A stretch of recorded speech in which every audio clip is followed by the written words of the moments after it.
5-year-old kid like growing up in Bombay, like, this Gujju dominated Ghatkopar suddenly have this thing for West Indies cricket and West Indies. I have no idea, but it looks like the way it's worked out since, maybe there was something there. Yeah.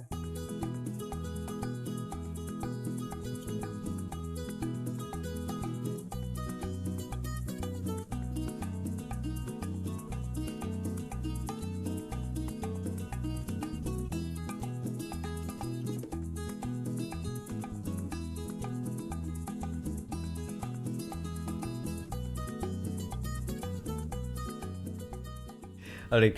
Since we touched upon the Dhoni book, how difficult was it writing about a man who everyone thinks everyone knows about, because they've seen so much of him on television for close to 15 years, and yet everyone knows nothing about, because he's that kind of a man. I'm like, just a brief detour before we come back to the pictures business. For sure. No. It exactly the reasons you just mentioned is what made me so reluctant to agree to write the book. Because when Penguin approached me in 2016, I was very reluctant. And honestly, there were a couple of reasons. A, I just felt like I was too lazy to write a book, considering writing was what I was doing anyway on a daily basis, right, for the Express and covering cricket. And then to have to take time out to write more, I was like, oh, okay, I'll get paid for it, but still, that just seems like a lot of work. But all the second and most important reason was that was the year his picture was going to come out, his movie, sorry. And I just assumed, and I remember telling Radhika this, I said, look, whatever, people want to know about Dhoni will be shown in the picture. You know how sports movies are anyway in India, right? They turn these sports stars into superheroes, and there's going to be a lot of embellishment along the way about his journey. So would they then want to read about maybe the more factual side of his life? And she was like, no, I'm sure they will. Like, so if you had to write a book, what would you write it on Dhoni, that is? I said, well, I've always found him to be an enigma, so maybe I'll try to unravel it. I've observed him a lot during on tours more than in India, and maybe I can come up with something like that. And she actually loved the idea, and I wrote a book proposal which Penguin loved. So I was like, oh God, I'm left with no option but to write this book. That's how the book journey really started. And I thought, like, there were a lot of stories about Dhoni that people already knew, which I did mention in the book, but I just gave it my perspective. Because even stuff like, oh yeah, he missed you remember hearing about that story where he heard about being selected for In East Agartala, Zone, yeah. like when someone read the news. Deep Bengali Gupta news played for East Zone, yes. Exactly. So, and I looked at it differently. So everybody knew about it. It was shown in the movie, or even before it was shown in the movie. But then I looked at it as like, where was Dhoni at that stage in his career, right? And I wrote about that in the book as well. I said he would have had to face a very, like, he was close to retirement, Javagal Srinath, but there was Javagal Srinath, there were Ajit Agarkar, who were all playing in that tournament. Like, was Dhoni equipped enough to face that kind of bowling at that stage? You never know. Maybe he would have. Maybe he would have played for India 2 years earlier. Now you're reading reports about how Ganguly wanted him in 2004. Tomorrow you'll read about how, Azharuddin wanted him in 99. But that's how Indian cricket is. But I particularly like that bit of the conversation. Yes, that's how Indian cricket is. Everyone wants a piece of the pie. Absolutely. When someone's successful, everybody is their well-wisher. But that's how India works. But the thing was, so I looked at it from a different perspective, really. I just asked a question.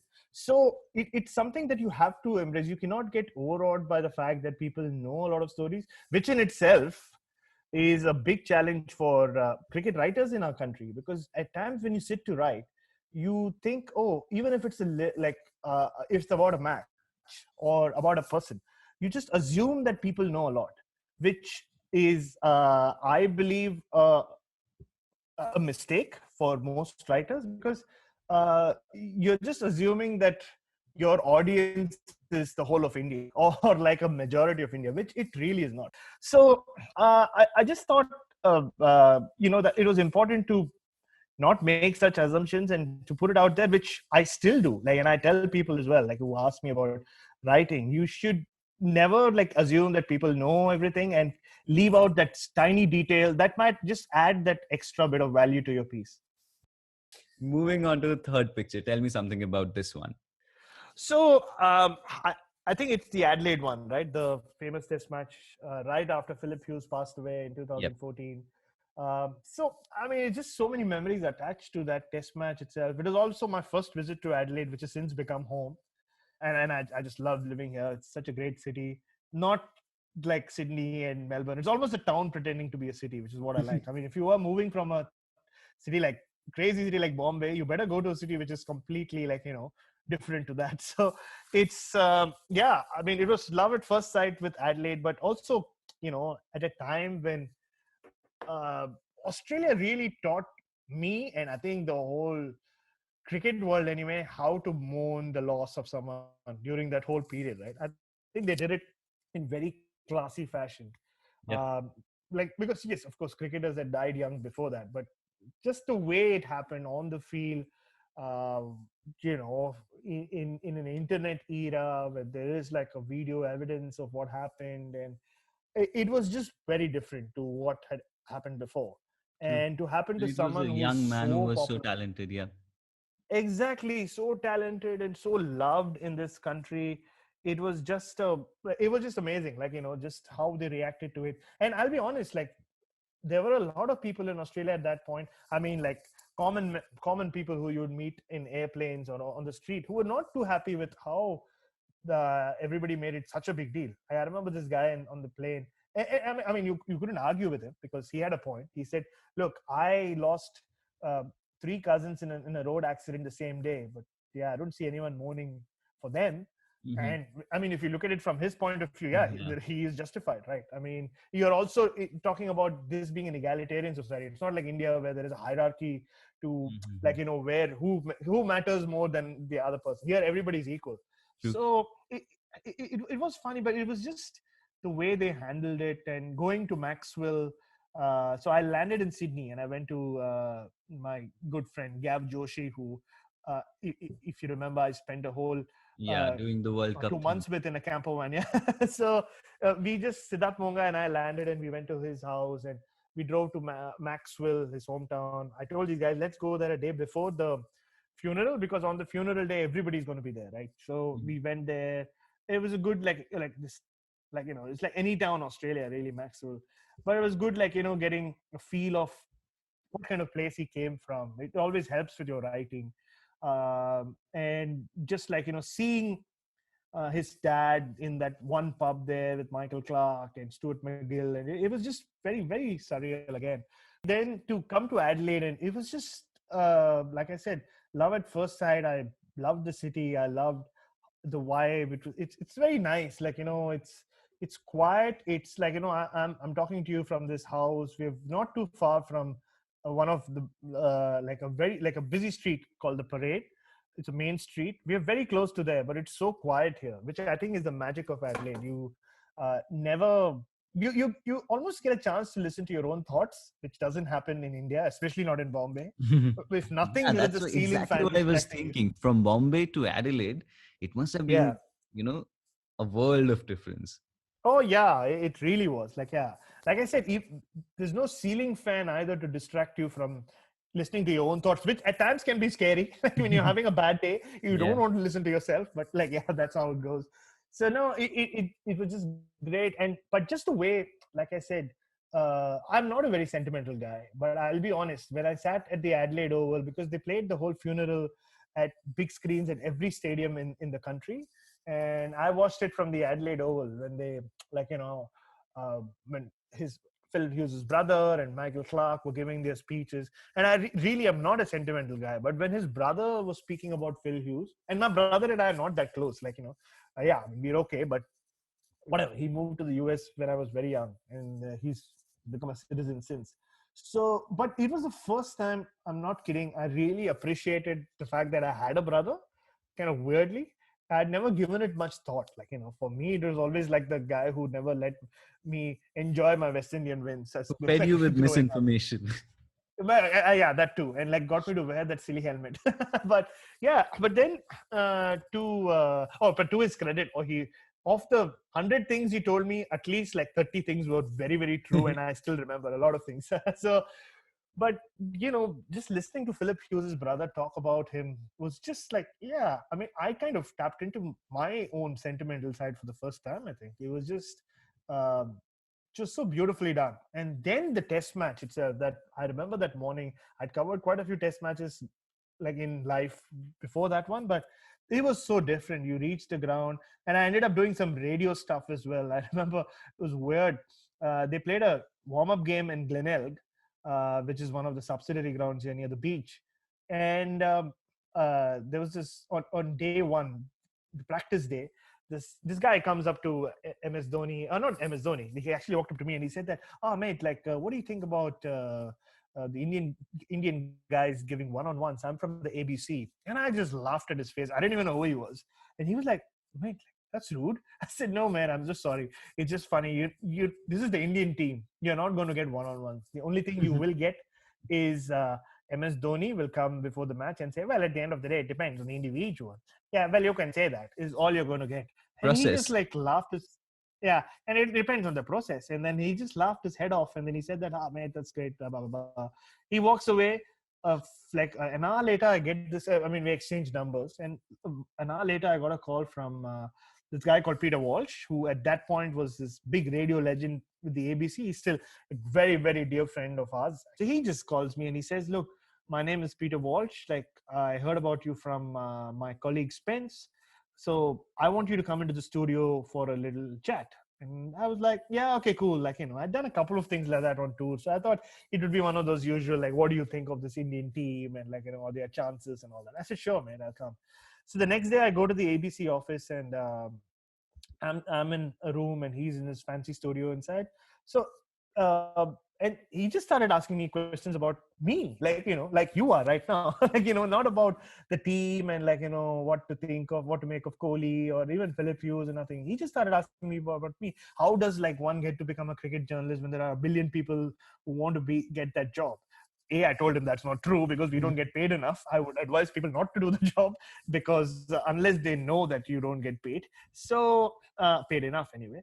So that's how it started. And like before the last segment, he just goes, "Oh, and when we come back from this ad, Bharat's," no, he couldn't even say Bharat. He said like Bharat. He used to call me Bharat Chicken actually. It's like Bharat's real claim to fame. He can mimic any Indian cricketer you want. And I'm sitting outside going like, what the hell? Like, I didn't sign up for this. Like, I mean, I guess I have always done voices, but I didn't sign up to come on radio and like, do like mimic Indian cricketers. And Walsh, just goes like, "No, man, it's okay. You'll be fine." And he comes back and I did like a couple of them. I don't remember. I did Dhoni for sure. I must have done Rohit because, I like to do a Rohit Sharma anyway. But so I did all that, and it was just weird. Like, it was just these weird connections being made in Adelaide. My first visit there. And then coming into the test match itself, I had like another radio gig, I remember again, and then I had to do mimicry.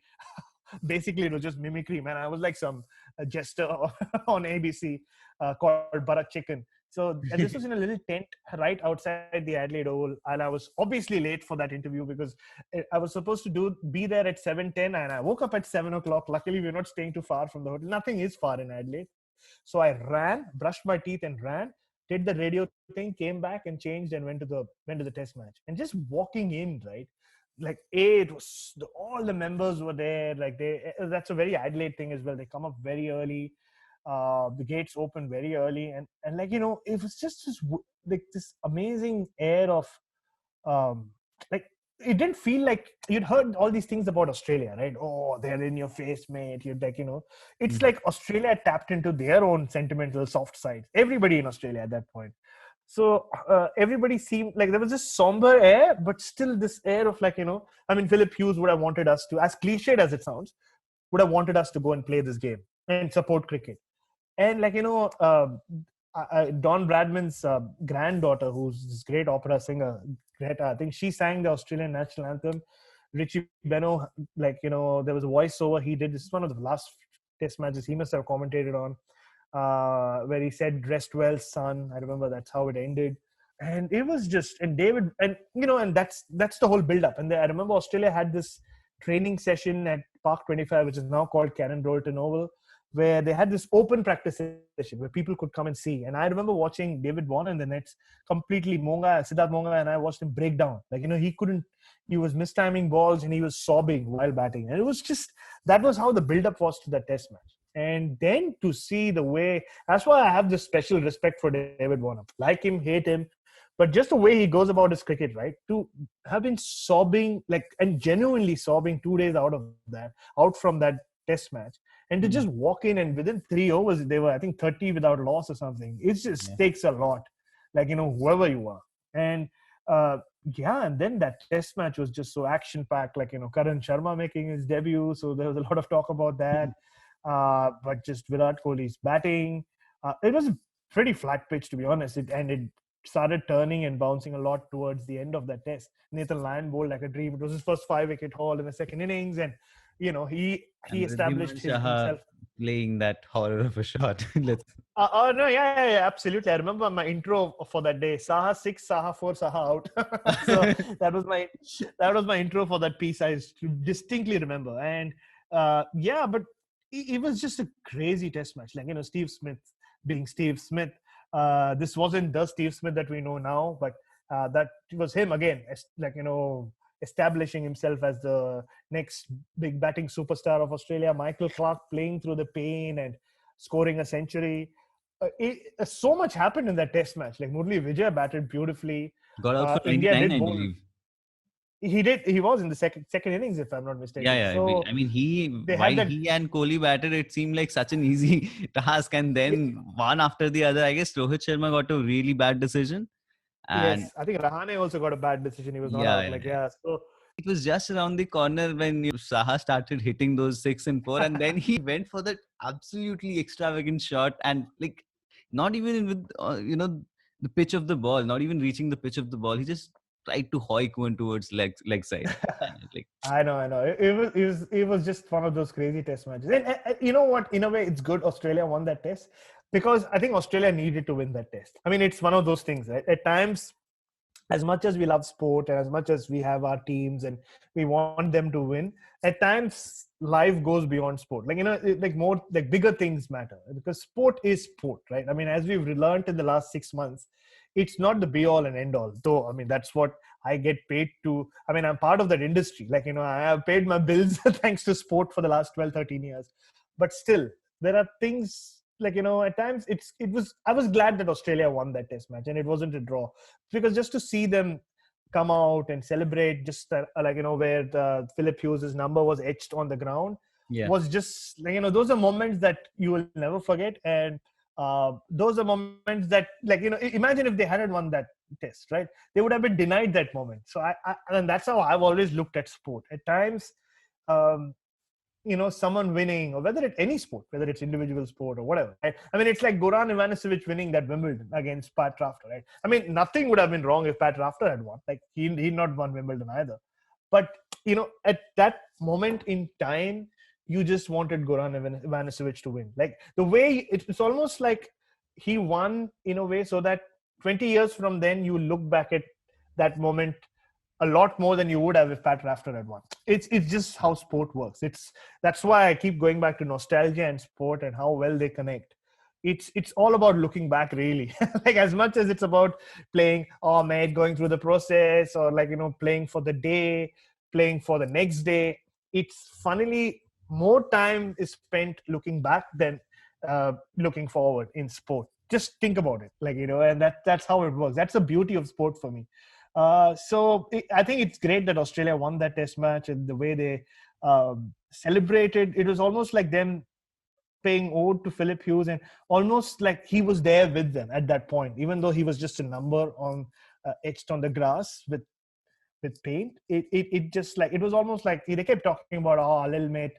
David Warner saying little mate was at the other end, and like, it was just his way of emoting how he felt. But at, like, late on day 5, when they all came out, I very, very clearly remember there was just like 5 or 6 of us left in the press box, just out from that dressing room and standing around. I can picture it to this day. It was just something else, man. Like, it's almost like being in South Africa when Nelson Mandela died. And we're so lucky we are, to have been there in the country when that happened.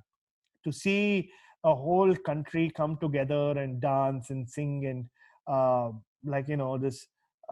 And my distinct memory of that night is at one point there were just people singing. Nobody was crying. Nobody was wailing. Nobody was beating their chest and saying, "Oh God, what will happen of us?" It was all singing praises of Madiba, Madiba this, Madiba that, and Nelson Mandela this, and then this white man and like this colored black woman making out in the middle of all that. It All just right. someone joked. I remember someone was around. It's like, this is what Madiba would have. What I This is what he wanted. strived for. This is what he strived for all his life. It's just so apt. No, man. These are just moments that we're just lucky to have been there. I had nothing to do with anything. You're just lucky to find yourself in that Yeah, position definitely. and to experience it. And that test match and that victory was one of those. Definitely. It just makes for such an emotional story, given the fact that actually it was a cracker of a contest, and Yeah. up to, pretty much in, like, I guess it was lunch on the fifth day when it seemed like India might just go on to win this one. And then Nathan Yeah. Lyon just produced that great spell, of course, helped by the umpires. But even then, I mean, as you said, it would have not really been great if India had gone on to win that match. And just Yeah. the way that they clawed their way back into the match in the last session, in the Yeah. last couple of sessions, that made it even more exciting. I mean, that made for a better tribute. But yeah, it must have been extremely emotional. Moving on to the next picture. Tell me more about it. Oh well, that's Dhoni in Zimbabwe, We come and back to Dhoni. Yay. yeah, I know, and I told you I'll use him as a segue. So I was funnily enough sent on that tour just to track Dhoni. And I had just been approached for the book 2 months before this, or maybe a month before this tour happened. And I wasn't even supposed to be on this tour. Another colleague was supposed to go, but I think he had some issues with his passport, which had to be renewed or something. So my boss just called me and said, like, "Hey, will you go to Zimbabwe?" And this was also around the time when my wife was planning to move to Australia to come and study. So everything was all over the place. We were desperately trying to get this education loan for her, and my mind was there. And then suddenly my boss said, "Go to Zimbabwe." And one of the main reasons we want you there is because Dhoni is there, they're captaining the side. Nobody knows what's going to happen. Is he going to retire? He's going to quit captaincy? Is he going to retire? Nobody knows. I want you to be there, picking his brains, seeing, considering, not like he's my friend, but at least there is some kind of equation. So, yeah. And, of course, I was excited about going to Zimbabwe, cricket aside, because you heard all these crazy things. I'd been to South Africa before that, and I was told Zimbabwe is even prettier. So I was just there for 2 weeks, Amit, but it felt like a lifetime. I had such amazing, crazy, and at times scary experiences there.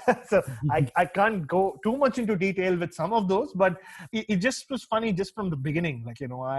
So most journalists, when they go to Zimbabwe from India, fly Emirates, go through South Africa.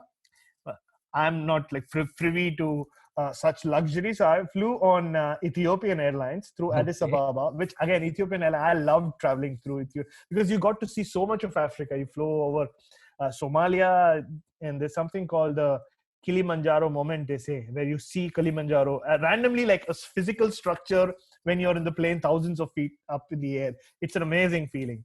So yeah, my flight went to Addis Ababa, then to Lusaka, places that you just don't think of as a cricket journalist, right? But yeah, Very true. and then so I land in Harare, and then they don't let me inside the country. They say that there's some issue with the visa, and journalists are, this is back when Mugabe was still in power Of and course. very much alive. So they don't look at foreign journalists too gladly anyway. So here was this strange looking guy from a far, doesn't look like an Indian journalist should anyway. So get that cleared, and they finally let me out. Found some random hotel online, which, okay, I think if I start talking about my hotel experience, we'll be here for the next 3 hours, so I won't. So yeah, the tour was just from a Dhoni perspective. Yeah, I mean, I did get to spend uh, more time than usual, on the sidelines of practice sessions, and I would bump into him, I would speak to him, pick his brains, and we had lots of funny interactions. I remember this is back when he didn't comment much about my hair, but I remember asking him about like where he was in life, and he would play these mind games with me about like, like, whenever I asked him about this retirement thing, he would be like, what do you think? What do you think people want me to say? What do you want me to say? Like all these mind games. And I remember he never got a bat, because India were winning so comfortably. KL Rahul, I think, made 100 on ODI debut and T20 debut, or something like that. To that level. And Faiz Fazal, one of the nicest people in Indian cricket. I was so happy for him when he made a 50 in the only ODI he played for India. Yeah, it was a crazy tour where, like, the team would just be in the team hotel. So as a journalist, you would also go to the team hotel quite a bit. And at one point, after the one-day series where Dhoni hadn't batted, the Zimbabwe journalists were planning some cricket match, which never happened. Even though there were only two Indian journalists, like me and Prakash, who's my colleague now at Crickbuzz. And I was supposed to captain the team. We didn't have players. So I remember after the third ODI, I walked up to MS and I said, "अरे आपको batting करना है क्या? Batting चाहिए आपको? हम एक match खेलने वाला है, तो हमारे लोग कम है, आप आ जाओ, पक्का उधर बैटिंग देगा." He's like, "पक्का?" I said, "पक्का आप आ जाओ." And he's like, "Okay, मैं आता हूँ." And then he's like, रुक जा." नहीं नहीं नहीं, मैं तुझे जानता हूँ. You'll make me keep wickets, and even there you won't let me bat. I said, "Okay, maybe there is there is a chance that might happen." So yeah, so he said, "नहीं नहीं, मैंने आने वाला हूँ."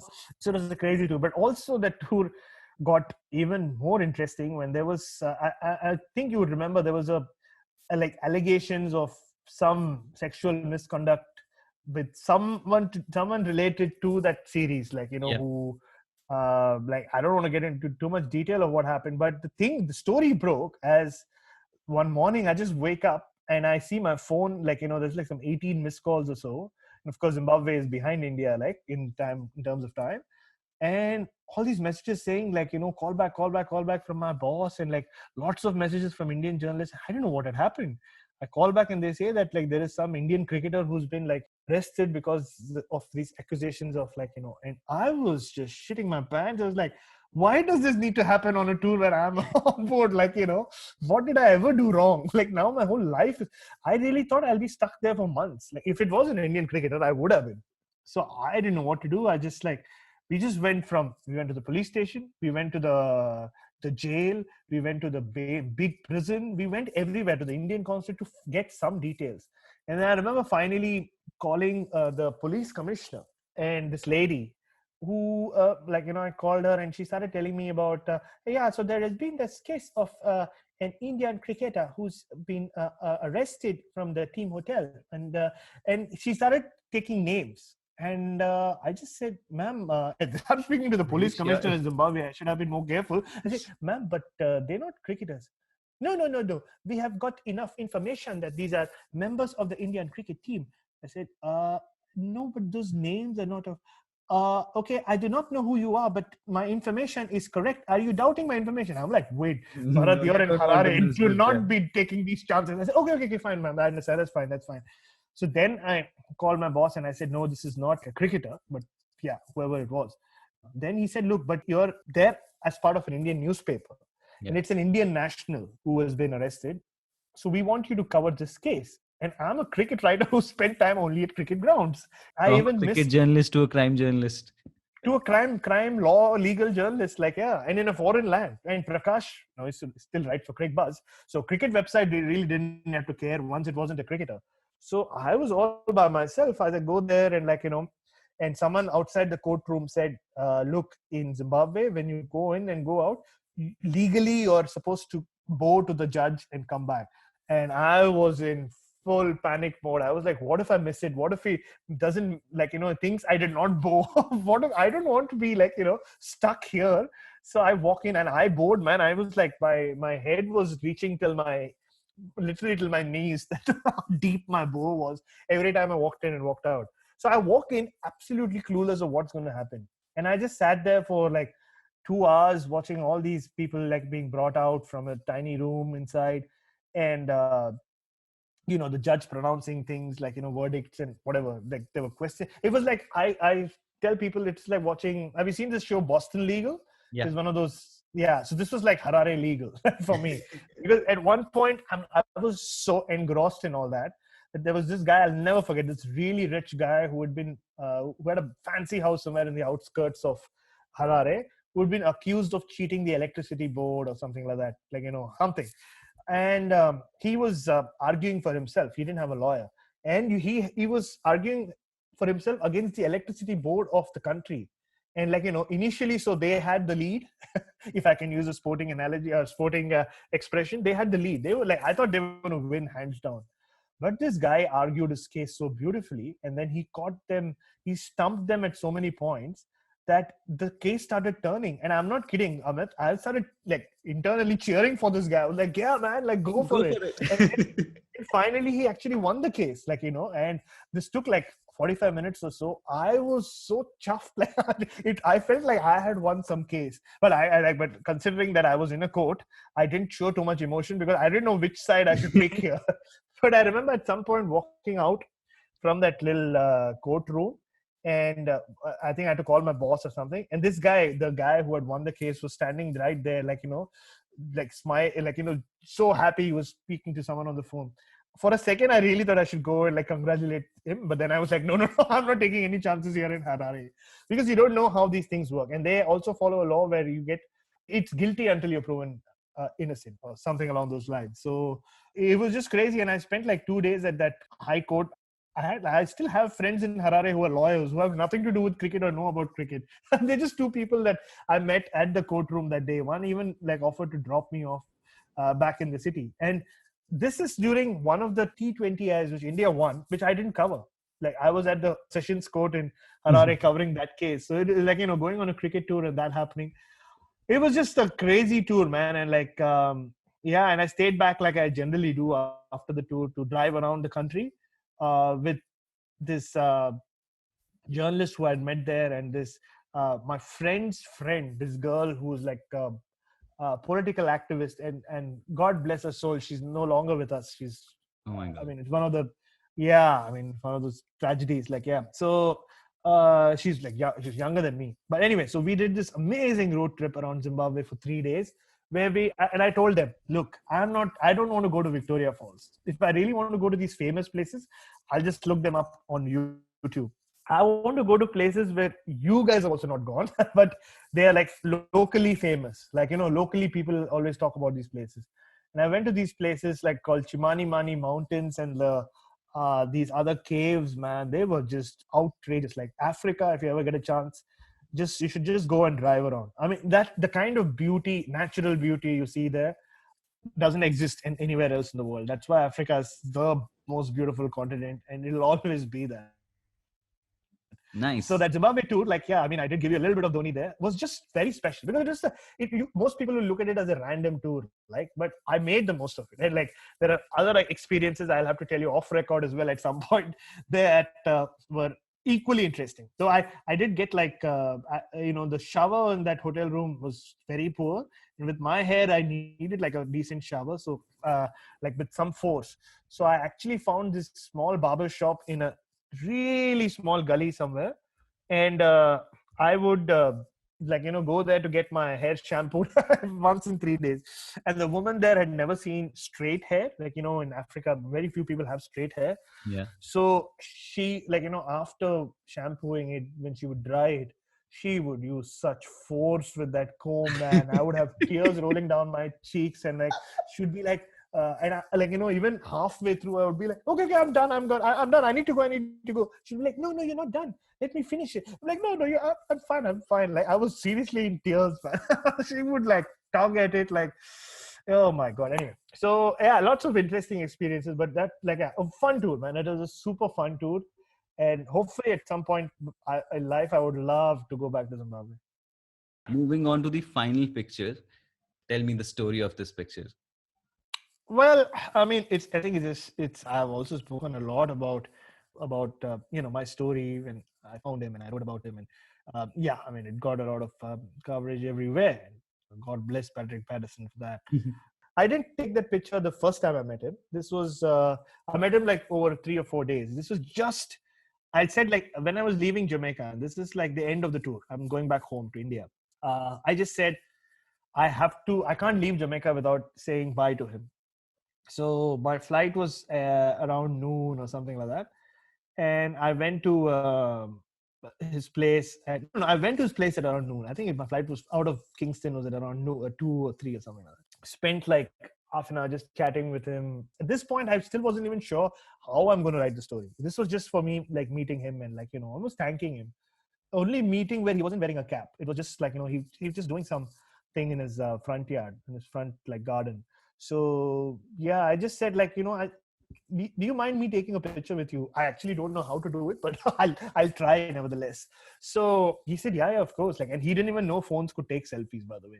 So I just like, or take pictures. So I just like, clicked it, and it was very special to me because it kind of sums up our relationship. For me, it was just the start of a friendship.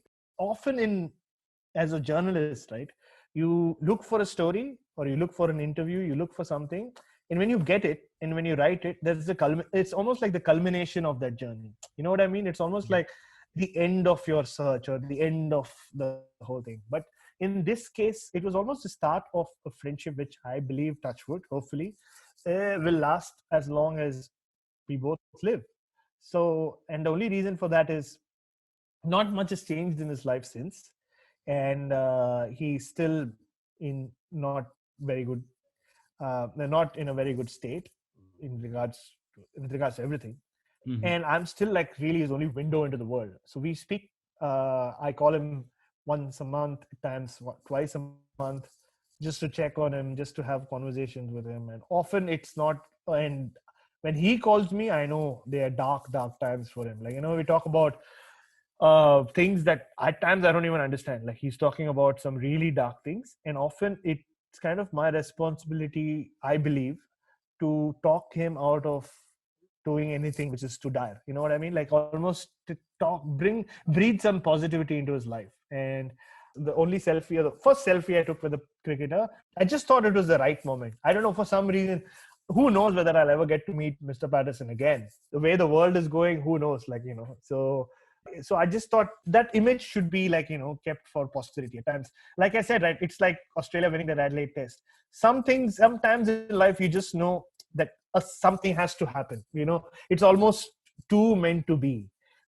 I almost feel like I owe it to him to keep an eye out on him and like to make sure that he's in as good a headspace as is possible, because he refuses any other kind of help that I can provide, financial or otherwise. So all I can do is like just breathe some positivity into his life. And yeah, that's how I look at life anyway. That's what we are here for, right? Anyway, before I get too philosophical, I will stop. But yeah. Let me get a little philosophical here. You just talked a bit about things meant to be and destiny.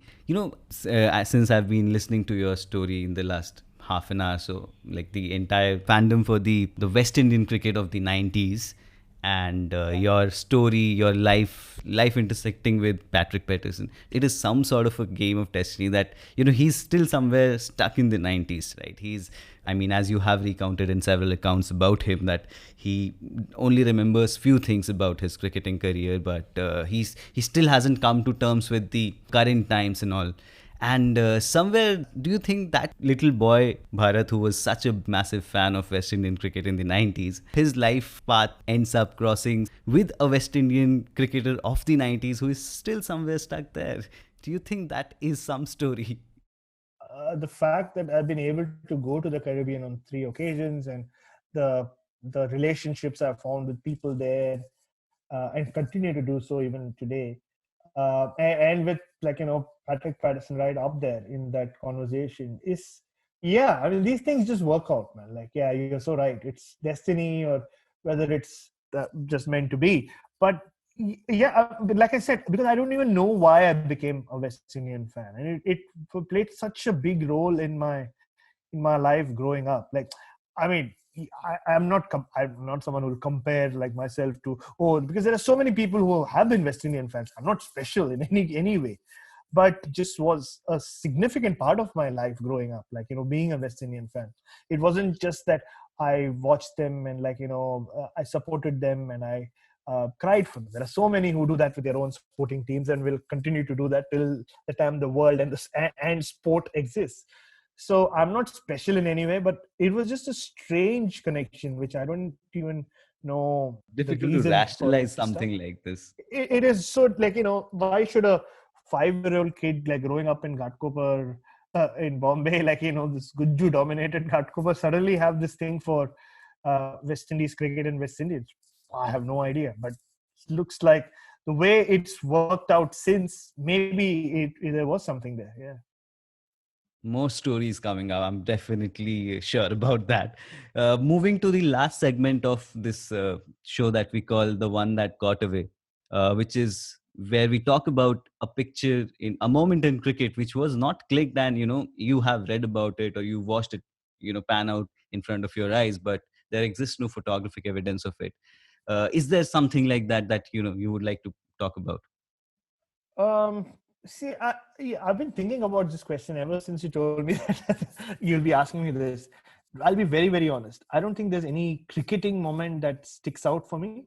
And there are so many, right? I mean, I would love to see a picture of the USA versus Canada match, the first ever, like, sporting event with between two countries. Like, how cool would that be to like just catch a glimpse of what it was like? And I was on some wrestling WWE style podcast recently. I'm a huge pro wrestling fan, by the way. I still am Yeah, one of I know. those. And I was talking to them about this. Like, they didn't know anything about cricket. This is these guys were based in America. And I told them, like, the Bret Hart angle, like, Canada versus US started in 1844 or whenever when they played a game of cricket. So, and, so I would love to see a picture of that. But I think all these random stories that I've read about cricketers, which stick out from like back then, is what I would want. Like, I would have loved to see pictorial evidence of, like Tom Moody throwing that thing and creating a world record in Scotland. That's such a random thing. Like, I mean, you call yourself random features and videos, so I'm the same. Like, random things attract me. Like, or I remember reading this story in the Sports Star.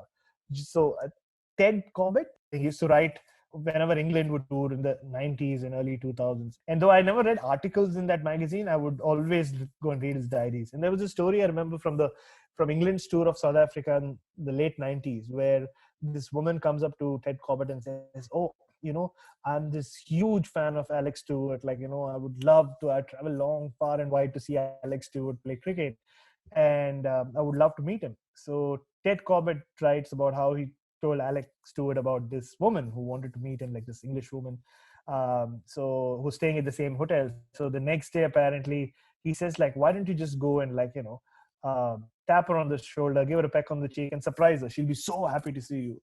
So the story goes that Alex Stewart went and did that, and the woman just kind of slapped him across the face or so, Oh my because she, God. like, yeah, she didn't know what Alex Stewart really looked like. And that's the thing, right? We speak about, again, this is something I read in the Sports Star. I don't know uh, like how factual it is. I'm sure bits and pieces of it definitely were, or maybe the whole story was. Who knows? But the thing is, that's how distant cricketers were, right? Like, there were so many guys you heard about when you were growing up. And I'm not even talking about guys who played cricket in the 1930s. I'm not talking about Eddie Painter, but even guys who used to play cricket when you were watching cricket, or like when we were watching cricket in the 90s, who you never got to see. Like, even when I was young, there were some series where we only got highlights of, like, before Star Sports and all came into being. I don't even think you would have been around when Prime Sports was a thing. That's how it started, Star Sports. I'll tell you what I really, really always wanted to see is when the WWF toured India in 1996. I've heard about this, I've read about this, but there is no evidence of this. I heard that some of them dabbled in cricket, wanted to learn. This is the Bret Harts and the Razor Ramons and all those guys. And I always wanted to see a picture of, because I was equally into pro wrestling as I was into cricket. Like, Mhm. this would have been my two worlds coming together. If only I could have got to see Razor Ramon or Bret Hart with a cricket bat in hand, would have made my life. Yeah, recently I guess John Cena actually, what he was in some sort of a partnership with Melbourne Stars and Melbourne Renegades. No, I guess Melbourne Stars or Sydney He Thunder. was. He was right, and yeah, ended up like, posing with a bat at least. So I don't know how hard he hit that ball. He did. Yeah. As I said, I'm pretty sure when you decide to write all your stories in some book, several years down the line, this episode, people will be revisiting this episode because some of these stories were Yeah. first told here. So thank you so much, Bharat. Thank you so much for being Ah, so eloquent, for being so kind and generous with your time and stories. And it was great. As wonderful as it has been reading you, it was equally wonderful listening to you tell all these stories. Thank you so much, Amit. Thank you for thank you for having me on. And yeah, I opened up there. I generally do, but this was just like it's good to like break away from just talking about cricket and matches and players and yeah, talk about real life business here like I did. So thank you so much for giving me that opportunity. Really. If you like this episode, do check out the 15 other episode before this as well. Please share it with your friends. Do like and subscribe, and well, keep supporting us. And we will be back with more cricket crazy guests and enthrall you, hopefully. Till then, stay happy, love cricket.